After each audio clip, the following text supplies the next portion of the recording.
the people who understand customers the most and can get to all the right people are the CSMs, because the customer doesn't feel like they're looking for money. Welcome to Unexpected Journey, the show where each week top professionals share work wisdom and life lessons about their careers and what they have learned about human experience in the workplace. I'm your host, Ann Bibb. Today we have Diane Gordon. Diane has more than 25 years of experience in B2B SaaS, delivering value-based post-sale services that drive retention and growth. She's an expert at building and running implementation, professional services, customer success management, technical support, and account management teams that meet or exceed functional KPIs.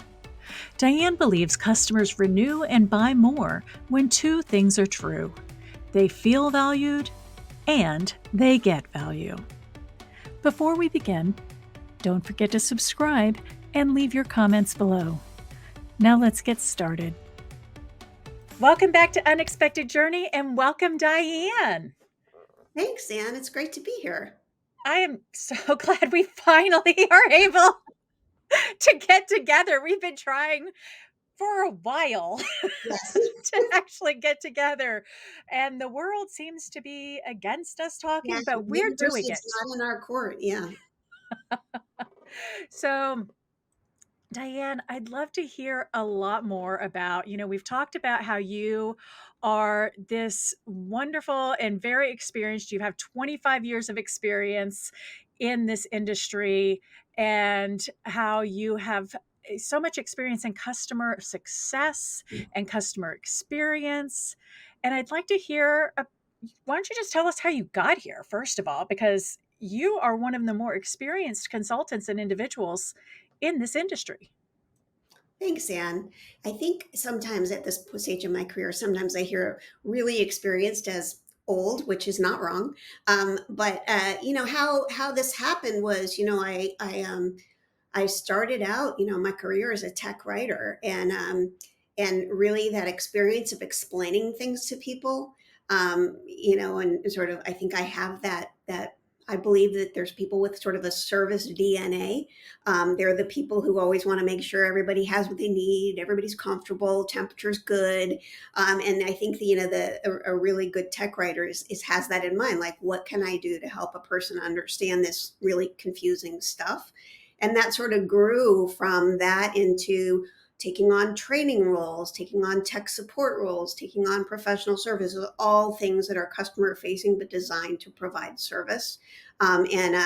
It speaks to, I feel satisfied when a customer is satisfied. So I think really people that are really effective in the customer service or customer facing space are people who you can tell they enjoy doing that work, even when it's challenging, because it is.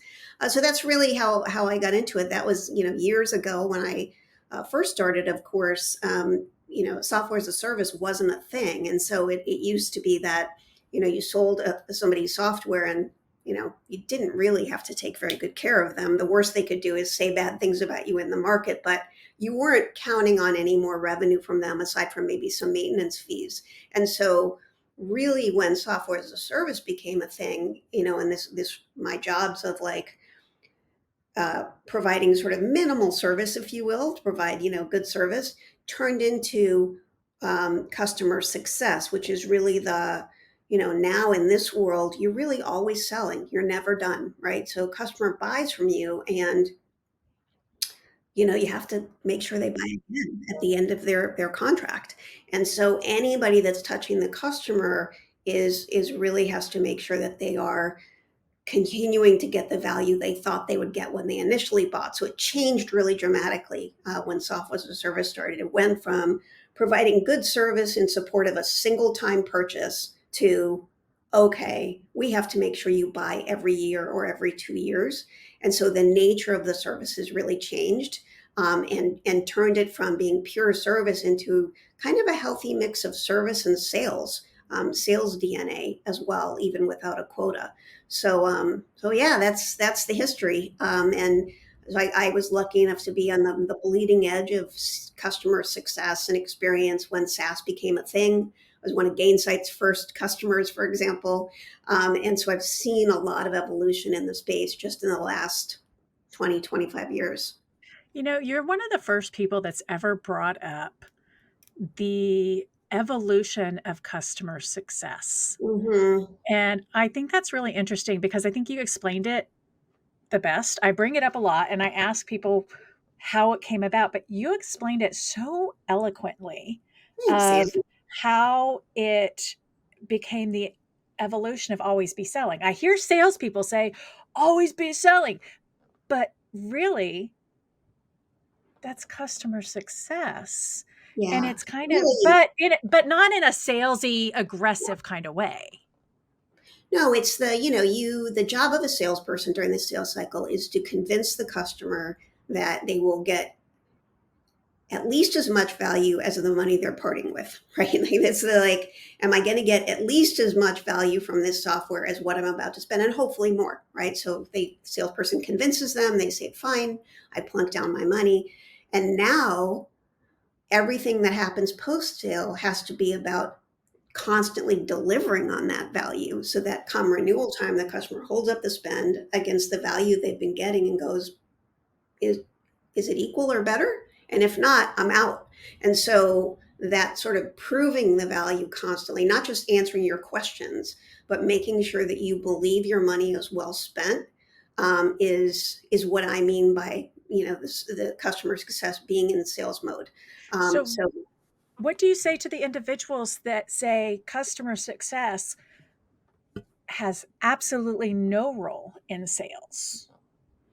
yeah, I think that it's a very black and white view, that I don't ascribe to. I think there is a difference. I don't believe customer success people should carry quotas. There's a lot of debate about that, about whether they should have a renewal number and whether they should even have an upsell number. I fall to the like I think that's not a great model side. When I say they should be involved in sales. What I mean is, post that initial sale, they are the ones convincing the customer that they're achieving enough value. So, I use lots of real life examples for this kind of thing, so people can really get it. An example I often use is Peloton, and I don't own one, so I don't know why I use this, but I know a lot of people that have I them. don't own one either. So There you go. we're there you Um, go. but Let's talk. here's the We can thing. talk like we are, very Yeah. So open. anything like that, gym membership, pick your thing, I right? So don't own one of those either. me neither. We just need to get together. So here's the thing: here, you sign up for something, right? This is a subscription. You're going to be paying for it month after month. Maybe it's an annual. Maybe you get a break if you pay for it annually. You buy this thing, right? And there it sits. And you know what Peloton or gyms have to do to make sure you use it to achieve your goals is engage you, right? And so someone sold you on the Peloton. Yay, you bought into that. And now you have the subscription every month. But what Peloton is great at is saying to you, well, what are your goals? And do you want to build endurance? Do you want to change your BMI? Do you want to what are your goals? And then what they do is they give you programs to use to achieve that goal. They don't just like, oh, there you go, there's your Peloton, right? And the reason they do that is because unless you are guided to get to your goals, you're not going to get there, right? You're going to hop on it, you're going to take whatever classes are kind of fun and interesting. That's not a bad thing, but you may not get to whatever your fitness goal is. Same with the gym membership, right? Gyms are getting better and better at engaging their members in, let me understand your goals, and we're going to guide you to those outcomes. It's the same thing with software. You buy software because you think it's going to make you more productive. It's going to make your revenues go up. You buy it, you implement it, everybody's using it, but no one's talking to you about how to use it to achieve your outcomes. And another great example is Salesforce. I mean, people buy Salesforce for all sorts of reasons. One reason is because they just want visibility into their forecast, like pipeline and forecast. Well, let's say you decide you buy it, and it's for that reason, and your Salesforce consultant or professional services spends a ton of time getting all your data sources connected and then just walks away.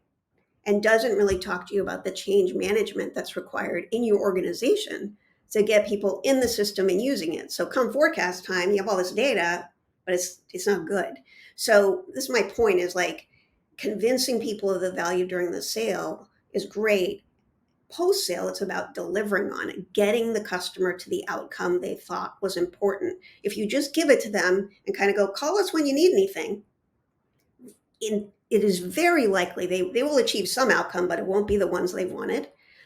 Or they'll go, it kind of sat on the shelf, or yeah, people are in there using it, but our revenue's the same, our forecasts are still crappy. Like you have to. So this post sale function in SaaS is all about delivering on that, like taking the customer by the hand and leading them to the outcome. And that's what I mean by CS being in sales. You have to keep that process going. It's the implementation, the change Mhm. management, the delivery, That's right. showing the value, delivering on the promise, all That's of these things. that's right. You talked about how, and there's a lot of debate on, should I have renewal numbers for customer success? Mhm. Should I have upsell numbers for customer success?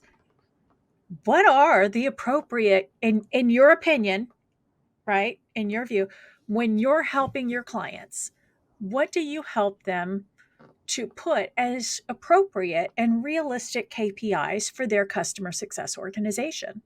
Mhm. Yeah, it's definitely, there's a lot of debate.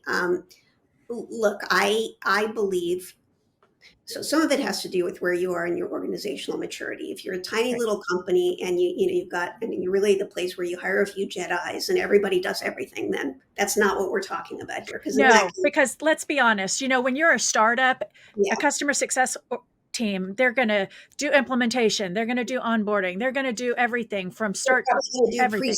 pre-sales. I mean, you name it, right? Right. So what we're talking about here is you get to a place where you're beyond that, and you've started differentiating between the post-sales life cycle steps in the journey. So you've maybe got implementation, you've got customer success, you've got support, or some blend of those things. Look, in that scenario, um, I mean, the best analogy I can use for this is when you go shopping and a salesperson is working on commission versus when they're not. Do you have a different experience? And I think you do, right? I mean, I do. When I know a salesperson is working on commission, I constantly question their motives, right?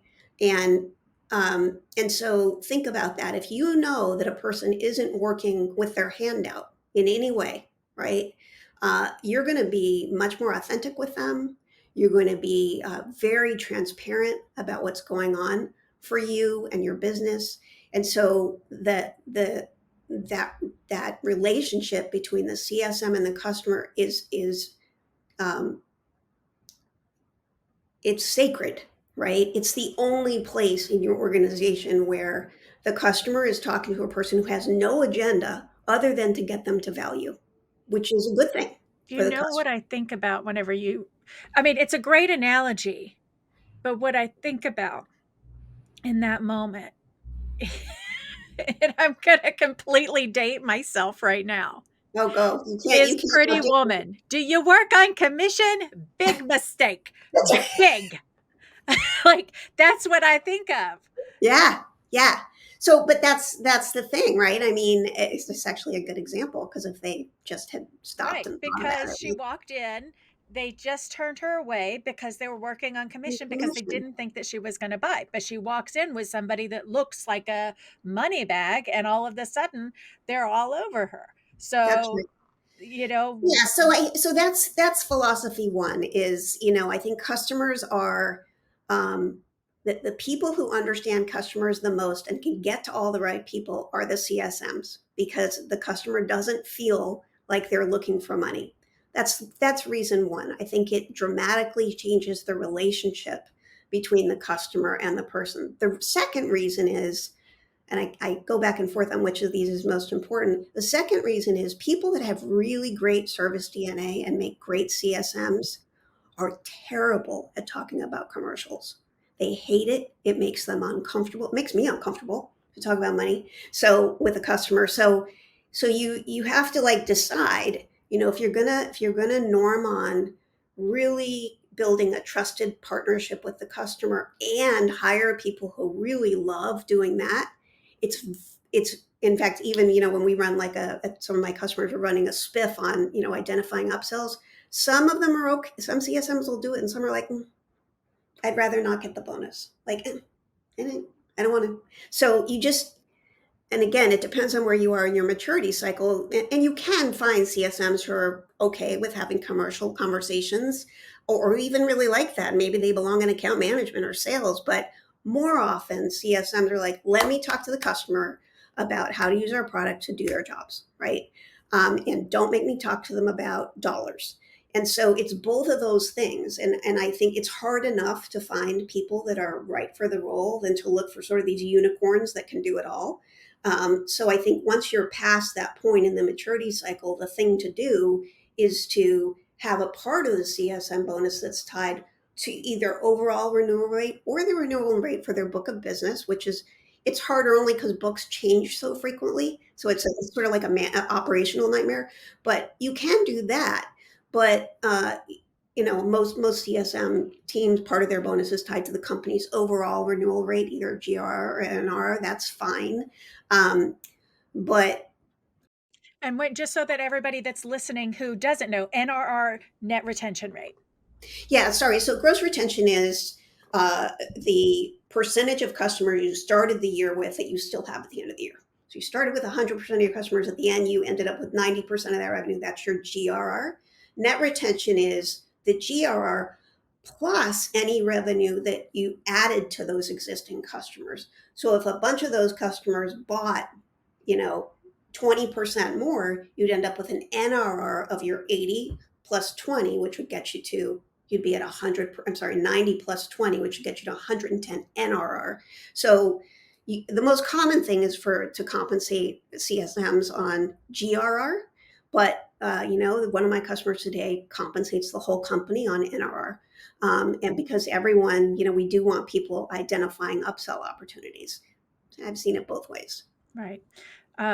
And I've seen some that are trying to do it based on the individual's accounts and what Yeah. they have. But to your point, it gets messy, especially when accounts are going back and forth between individuals or.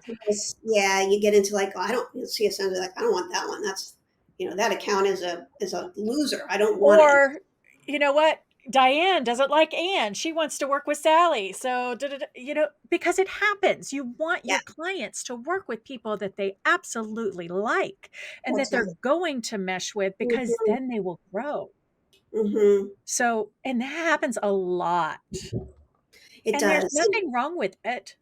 Yeah, I think it all comes down to, and this gets to customer experience, is like designing, sometimes companies design things because it works well for them. And it is sort of like my analogy there is, I'm a big analogy person, is, you reach out to your phone service provider. Everybody's like, oh no, don't make me do that. You reach out to them and they pass you from person to person. And each person asks you the same questions, right? Your date of birth and your social and your all the things, right? And you're like, someone designed that to make it work for them and not for the customer. And so I think that's the thing is, you can say, hey, we want to compensate CSMs on, NR or GR for their book of business. And then that keeps you from being responsive to good customer CSM fit. So you're designing because it works really well for your business because you can measure the books of business really easily, but you're not giving yourself the flexibility to make changes based on what's good for a given customer. It's the same kind of thing. So I always just, part of a good customer experience is making sure that you're designing for the customer and not for you, that you're not, it's that same thing. Like you never want to be able to say you never want to say that's not our policy, right? That's a big no-no. I want to like do a say this, don't say that segment, right? That's right. That's right. Yeah. So I want to talk in a minute about you mentioned maybe they should be in account management, but before we get into that, speaking of this or that, I think this is a great segment to move into this or that for you. So I know you've watched the show and you know that we play this on every episode. So this is where I give you one or two words or phrases and we both pick which one we like and explain why. So, Netflix or Hulu?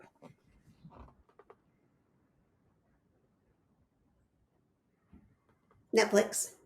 Why? It's easier to navigate. Really? Yeah, I just find it easier to navigate. That's the only reason. Like I realize when I flop down on the couch and I just don't want to have to work too hard. Netflix. It's not because of the offerings or anything. It's just like I think their interface is better. Just I've never really thought about that till right now. Huh. You know what? I was actually going to go with Hulu just because I'm mad. But yeah, no, you're right. I think I'm going to have to flip the game here and go with Netflix because you're right. They do actually have a little bit of an easier system to navigate through. Yeah. So, yeah, Yeah. you changed my mind on that one. Okay, let's go with sushi or tacos. Tacos. Oh no, I am sushi all the way. Yeah, I like sushi too, but my husband does not. And so, Well, this is not what your husband would pick. This is what well, you just want. because like I usually eat with him. And Oh, he you're also such a good wife. I grew up in LA, so I just love Mexican food. And yeah, I love all things, tacos, Tex-Mex, all that stuff. I do like sushi too, but if it's a choice, I would choose tacos. See, Yeah. I like tacos too, especially breakfast tacos. I love me a Oh, good breakfast taco. those are good. Yeah. But if I had to pick, I would go sushi Mm. just Okay. because, but I do have to put this caveat on it, like only on specific days in my area, because like Yep. I know when the fresh fish is delivered, like I will not eat sushi in my area on Monday or Tuesday. Because it's been there over the weekend. Exactly. Okay. Like that, Yeah, that I makes sense. know that the fresh fish comes in and is delivered on Wednesdays. Oh, So I will go eat sushi on anywhere from Thursday to Sunday. got it. Okay. So my kids will be like, "Can we go have sushi?" And I'm like, "What day is it? Monday? Nope. Nope, not happening." Right. Well, it's the thing. If I go like to the Whole Foods and buy a thing of sushi, you're right. I won't do it on a Sunday afternoon See? because it's been sitting there, You right? know. If Yeah. you know, you know. All right. Last question. Sunset or sunrise? Oh, sunset. Same. I'm not up that early. Me No, either. no. I mean, I get that it's beautiful. I really do. But I really like my bed. I yeah, no. Although I will say, and this again is a weird thing as I get older. Mm, I have a hard time sleeping in now. mm. I get that. Yeah. And I want my husband does not have this problem, mind you. Like he can sleep until 2 o'clock in the afternoon without a problem. Me, I turn the alarm off and I tell him I'm going to sleep in, and I'm still up by 7 a.m. I think What that's the is thing. that? That's another one of those your body moving around things. That's another thing. Like, I don't Yeah. like it. The back fat, the moving stuff, the 7 a.m. wake up. Like, can we stop already?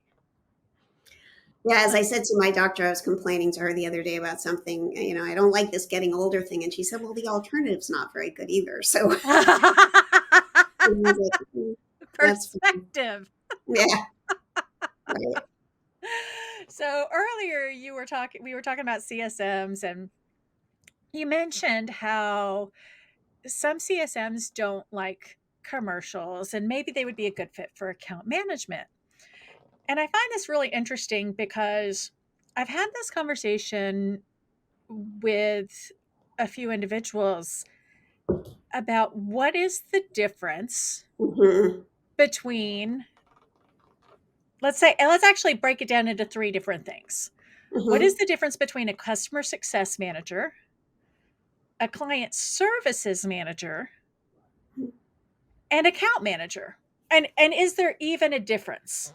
Like maybe a client services manager and an account manager are the same thing. Hmm.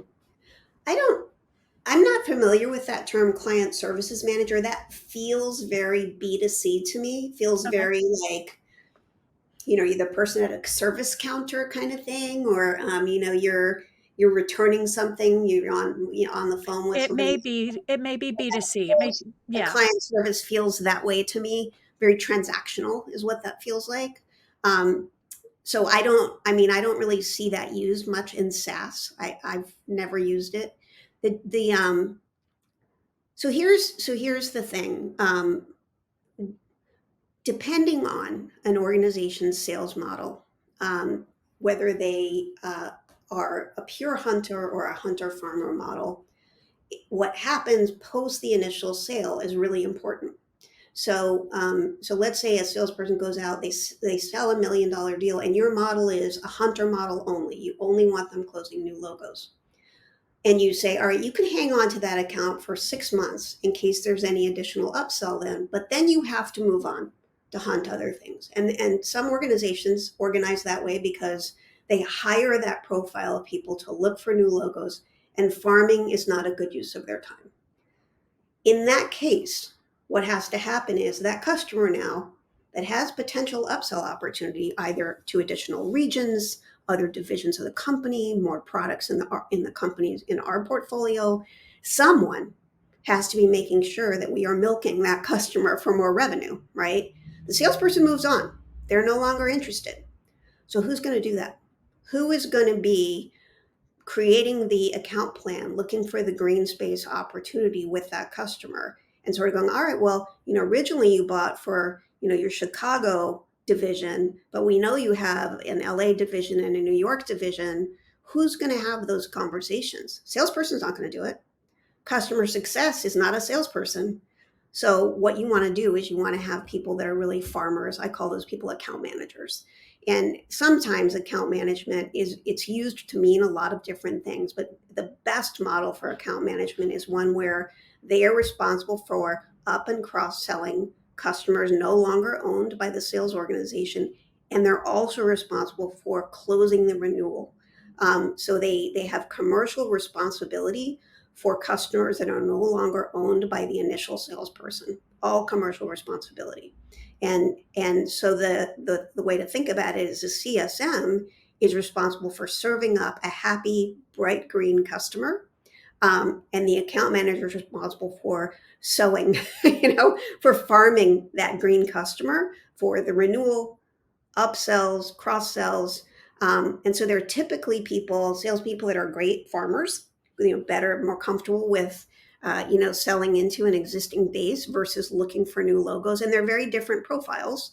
And so that's the best model. Every so often there's also like a renewals ops person that's responsible for the mechanics, the contracting. But on the other hand, if you have a sales model where people sell and then hold on to their customers forever, you don't really need account management also, because that's like another layer of something. In that case, you just do the renewal ops piece. So, the challenge with that first model is, it's hard to, if you compensate people the same way for new logos and upsells, the same salespeople, what will happen is that, you'll one or the other will suffer, right? Because people will tend to do what they like to do most, um, as opposed to like, I hired you to just do this one thing. So anyway, that's really the role of account management, is to farm customers, to really be responsible for the commercials for existing customers no longer owned by the sales organization. Um, does that make sense to you? Yeah, so it's almost like you're, and tell me if you think this is wrong. It's almost like you're splitting the growth part Hmm. out of the customer success. So we talked earlier about how we're not talking about when you're a startup and customer success does everything, Right. right? We're talking about when you start to grow into a little bit of a larger organization, and you have to start thinking strategically about your customer journey and Hmm. about how you split up your team so they can be more strategic and more aligned in what they're doing. So now you take that very holistic team that does everything, right? Right. And you start thinking about what are all of the things that they do. So this team, now we're going to take out the growth part, and that team is going to be account management. That's right. Okay, Exactly so right. now what else do they do? Okay, so we're Well, going to they take just out implementation, take implementations. Now we've got an implementations, and account management, and a customer success team. What else can we pull out of that team so that they're solely dedicated on customer success and making sure that that client is successful and continues to stay with us, grow with us, and renew? They don't leave us. We become so integrated with that's right. that customer that Mhm. they can't live without us. That's right. The last thing to think about pulling out is tech support.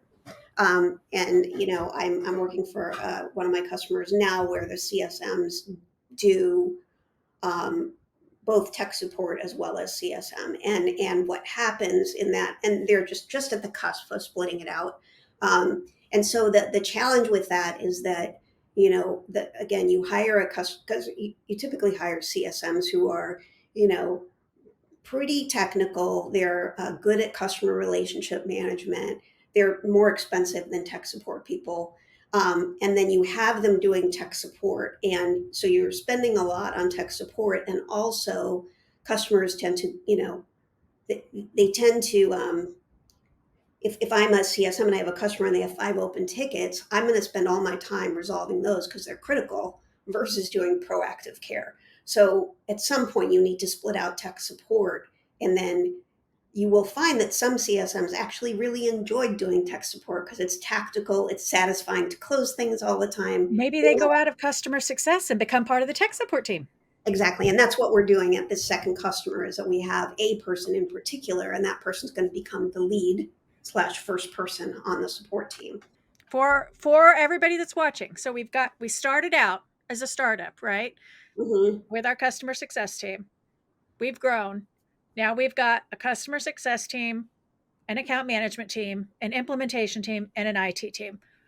What is our remaining customer success team? What are they doing now? Are they just sitting there talking to our customers, making friends, being besties, going to their wedding? Because that's what some CEOs actually think that they do. Like they just don't.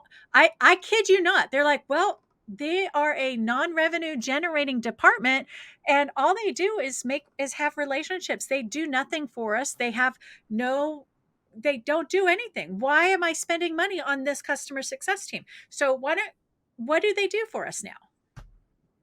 Yeah, no. Wow. That would be great if that was the job. Right? I'm like, I'm down. How much does it Yeah. pay? Well, I think the way to think about that is, like any team, they need to be measured on specific metrics. And those metrics would be you identify the leading indicators for churn for your business. They're often the same as they are for most SaaS companies. And you measure the team on those metrics. And what that forces you to do is to build in initiatives and workflows to improve the metrics. So the 3 metrics that are most common as leading indicators of churn are lack of adoption, right? Um, Poor champion engagement. So the person who's like your champion in the account, and poor economic or executive buyer engagement. So those are the 3 leading indicators of churn. If those are all bad, your customer is going to churn. Maybe not tomorrow, but ultimately. And so if you think about that and you sort of have to produce a dashboard weekly or monthly on here's what the economic buyer engagement looks like for all of our enterprise customers, for our mid-market customers, for our what it forces you to do is to build in to well, first of all, you have to build in a system to enable you to measure that, but then you have to build in activities to drive that metric up. So for example, one of the companies that I'm consulting for now, we require that. So our exec buyer engagement metric is that you have one alignment conversation with the executive buyer once a quarter. That can be a formal EBR. It can be a back and forth in an email. It can be a Slack. It all has to be documented, and that counts. And if you don't do it, you can't reach them or it doesn't happen, you don't get credit. for the EB engagements. When I'm looking at your portfolio, Anne, and I see that all your exec buyer engagement scores, it's a form of scoring, is red or yellow for your customers, you're not doing your job. Now, you could be going golfing with, not you, but someone could be going golfing Exactly. with the customer and going to their weddings and all that. But if that's red, so I think the answer to the CEO is you measure the things that point to churn. And so it's not enough that the customer likes their CSM. What has to be true is the data has to be good. So there has to be green EB engagement, green champion engagement, and good adoption. And adoption you can define that any way you want. It can be like use of specific features, like the ones you know are very sticky. You can, but defining, like agreeing on, like when we look at churn, and it's almost always the same for SaaS companies. Those are the three things. How do you measure those indicators, and what is the CSMs doing to drive them down? And that's your answer. That their whole job is to make those indicators green. Diane, where do you see the, because there's a lot of talk right now on customer success and the value and where it's come and where it's going. Where do you see customer success going over the next, 18, 24 months? Yeah, I think that uh, you know I mean, the poor economy has actually been a boon for customer success because companies' new sales growth has slowed. And so it's become even more critical to retain existing customers because of the GR and NRR metrics. And so there's what I'm noticing is that there still continues to be hiring in customer success because there's a recognition that we've really got to retain our existing revenue. So I think it's sort of teaching the world how important it is. Finally, I wouldn't recommend it as a strategy, but um, but the other thing I see is that I think increasing automation and instrumentation that enables teams to do more with less. I think platforms like Gainsight, Churn Zero have a much larger role than they used to. So the sort of industry standard. CSM book sizes, it's anywhere from 2 to 3 million per CSM. I think we're pushing the upper limits of those because of budget, and so it becomes important to have instrumentation in my systems that's telling me what to do and what to pay attention to during a given day. So I think we're going to see more reliance on platforms. I also think AI is going to play a role. I think especially in support, and we've started playing with that a little bit in one of my customers, but mostly I think the really instrumenting your CX platforms to take the burden off the team to figure out how to spend their time. Because they do a lot of context switching, right? And so the more time you spend, like, what is it I'm supposed to do next? That's just lost time. So I think operational systems for efficiency is the big thing. There are a lot of organizations that are either looking to reevaluate how they are setting up their CS departments, or are actually thinking about investing in their CS departments. And I've seen a lot of teams that are trying so hard to write those job descriptions or are trying to hire the right people. It is hard to hire a good CSM, and there are a lot of people out there trying to get into that field. So, what is your thought on what are the right skills for when you're hiring top talent as a customer success manager? What am I looking for? And what am I Mhm. not looking for? Like, what are the red flags and the green flags? Yeah, so I look for really four main characteristics. The first one is service DNA. It's a squishy one, but if the person, even if they had summer jobs, or they worked at Starbucks, like get them talking about waiting on people, being of service, and see how that felt. Did it feel good? Did they like it? Did they like, I mean, I was a waitress all through college, and I actually enjoyed it, right? So I think service DNA is kind of like wanting to be of service versus going, and of course we're all going to have days like that, but you shouldn't feel like Oh. all the time, right? So service, I think attention to detail. A CSM who is disorganized and can't prioritize their work will fail. And on the way, they're going to be a management nightmare. So attention to detail. What you don't want is some like big thinker who can't really look at their book of business and go where the reds are. They're no. It's like that's not a thing. Technical aptitude. They don't have to know the technology that you're specifically using, but they have to show that they can learn technology. And then finally, they can't be an introvert, right? And that's actually my biggest challenge because I'm a massive introvert. And so you're looking for people who look forward to engaging with people. So people that like would really rather just like sit here and do their thing, probably not going to make a great CSM. So those are the four things, and maybe there's some red flags in there as well. I Now, think can we just say it's okay to bring on, at least, let me toss out there the idea that some introverts for CSM, the extroverted introvert. that's why it's worked for me because that's me. Yeah. I'm I'm the extroverted introvert. like I can turn it on and Like, enjoy I'm going to it. go take a nap after this podcast right now. Like this, I can do this for a good couple of hours, but then I'm going to go take a nap. Right. And it feels fun, but it takes energy from me. And so, yeah, I'm not saying that you can't hire an introvert, but it should be somebody who's like gets that a big part of their job is engaging with the outside world. 100%. And, I've had CSMs who are like, let me be the support person for the other CSMs. I don't actually want to talk to customers. And that's a problem. That's a So problem. those are, And yeah. and one other note on that is that if they can turn it on, but also noting that recognizing that there are days that they're going to be like this with me, like in our one-on-one, and that's okay. But I've Yeah. seen them with their client and they're like this and absolutely fantastic. And I can see that they're engaged with their client.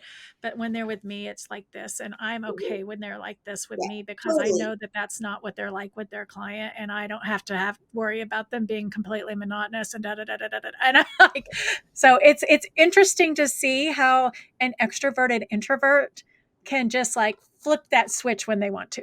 Yeah, no, you're right. I mean, it's honestly, people are often surprised that I've had the career I've had when they learn how introverted I am, but it's because I've gotten really good at that. And you are creepily good at it. Your back just then was a little, wow, you really, night and day. Yeah. It freaks my husband out too. Um, so along those lines, on the job boards right now, there are hundreds, if not thousands, of people asking questions. How do I get a CSM job? Where do I find a CSM job? What certifications do I need? What training can I get? Where do I go? How do I go? Who can you introduce me to? I mean, like all the questions. People want to get into this field. If you had one of those people or a dozen of those people sitting in front of you right now, talk directly to them, Mm. give them advice, tell them what to do, where to go, like give them that encouragement. You are going to talk directly to them right now about their future and how to pursue their career as a CSM. Yeah. Well, first of all, I think it's a great career. I mean, having seen this job form and then evolve, I've really seen it um, be such a great opportunity for people who like working with customers, like technology, don't want to be tech support, have more to bring to the table in terms of talking about strategy and value. So it's like this really nice opportunity for people who I think before weren't quite sure where they fit in an organization, and they'd go to tech support to be like, this is not really where I belong, or they'd go to training. It's like, oh, it's not really where I. And so it's really this perfect fit for if you like doing a blend of things every day. This is a good job for you. So I would encourage it, and The other reason I'd encourage is that I think it is a great jumping off point should you decide you want to move into other parts of an org. I mean, I'm a fan of this, of helping CSMs move into like, I work with product a lot and I really think I want to be a product manager. Great, let's do that. So I think it gives you a view into a lot of parts of the organization. So yay. I think that the thinking about the characteristics that I mentioned about organizational skills, your ability to communicate effectively. Think about that when you are preparing to go. Well, actually, even before you prepare to go for an interview, I think about um, look, the thing that you're going to be most excited about doing is something that is a product that's of interest to you. And it's going to come across in the interview. So, I once interviewed for a role at a hardware manufacturer, and it just wasn't my thing. Like hardware's not my thing. I've always been in software. And I think that really came across. I felt it. So I think the first thing is to identify companies that have products that you genuinely are interested in. I think that as opposed to like, oh, there's a CSM role at the, nuts and bolts factory. I'll do that even though I don't like nuts and bolts. Like don't try not to do that, although it's easy for me to say in this economy. So that's one thing. The other thing is I think there's a ton of reading to be done in this space. There's so much being published all the time. Even if you just follow Gainsight or Turn Zero on LinkedIn and read their posts, you'll come into those interviews with up-to-date information on how the job works today, and you can ask really good questions. So I would say keep current. And then the last thing is uh, this is advice I always gave my daughter, is come up with some really good questions to ask. And I would say that for any role you're interviewing for. I'm always astonished when I get to the end of an interview with somebody and I say, do you have any questions? They're like, yeah, no. I'm I'm gobsmacked by that because it's often the questions someone asks at the end of the interview that convince me whether or not they're the right person, because it shows that they've thought about it, they've looked at the company, they're up on the space, and they're asking me. It's not a question like, yeah, so how long have you been here? No. It has to, think about your questions. It shouldn't be like, well, how much vacation time do I get? It should be really thoughtful about the company and the role. That's kind of generic. I would say that for anybody interviewing, but I'm amazed at how frequently I don't see it. Um, so I don't know. Is that what you were looking for? Is that specific enough? I think that's excellent advice for anybody. And my last question, Diane, is why would anyone reach out to you and how would anyone reach out to you? I'm easy to find. It's customergrowthconsulting.com, customer growth consulting. That I'm link is below for everybody. and also on LinkedIn, Diane Gordon. You can also find Customer Growth Consulting there. That's the easiest way. And the reason really you'd reach out to me is, I've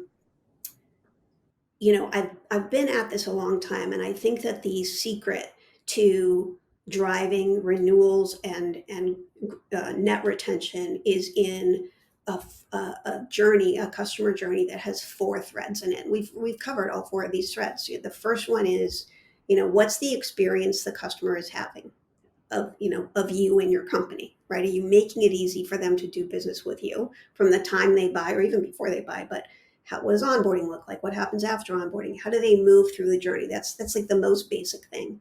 The second one is, how are you making sure along that point in the journey that they're achieving the outcomes that they wanted to? How are you like at the beginning saying, let's just align, these are the three outcomes you wanted, right? So they have a chance to go, actually, no, it was these other three. So you shift gears, constantly staying aligned, aligning on outcomes, delivering on the outcomes. That's the second thread. The third thread is, if you are losing customers because your stakeholders are not engaged, the important thing is to build stakeholder engagement into the journey as a thread. And that is easier said than done. It's not just about make sure you stay in touch with the guy who bought. That's not what I'm talking about, right? That's good. So that third thread is, if you look at your churn reasons, you'll find that it's often because the champion left, the EB left, or they lost interest, or they didn't get buy-in. Something happened post-sale And no matter what you do, you've lost the renewal before you've even really gotten started. So that third thread, if you're having challenges with stakeholder engagement or you don't even know what those words mean because it's not part of your journey, you need to talk to me. And then finally, scale. Like you can do all of the above, but how do you do it based on where you are in your maturity model? So, we talked about, listen, if you're a 5-person company, you got 3 people doing all those things, right? What do you do? When is the right time to split out implementation and support? What kinds of systems and infrastructure do you need? What are your leading indicators? How are you measuring them? That's the sort of operational piece. So if any of those things are, you're struggling with your renewal number or your net retention number, and you want to just understand why, like which of these threads is sort of the leading reason for that, that's the reason to reach out. And then I can help you address some or all of those things. So I think that would be the pitch. Great. Well, Yeah. thank you, Diane, for joining us. It has been an honor. I'm so glad we finally got to get together. It's so nice to see you. I'm glad we finally connected. And yeah, I look forward to chatting with you again. And thank you, everybody else, for joining us on Unexpected Journey. We will see you again next week. As we wrap up the episode, we would like to take this time to thank you for joining us this week on Unexpected Journey. Our guest information will be linked in the episode description, along with a link to our host website, annbib.com, and our sponsors' websites, remoteevolution.com, ethossupport.com, and yourcohort.co. Please don't forget to like, subscribe, and share on your favorite podcast app and on our YouTube channel so that you never miss an episode and we can continue to bring them to you. Let us know your thoughts on what we discussed in the comment section. And once again, thanks for joining us. We hope to see you again next time on Unexpected Journey.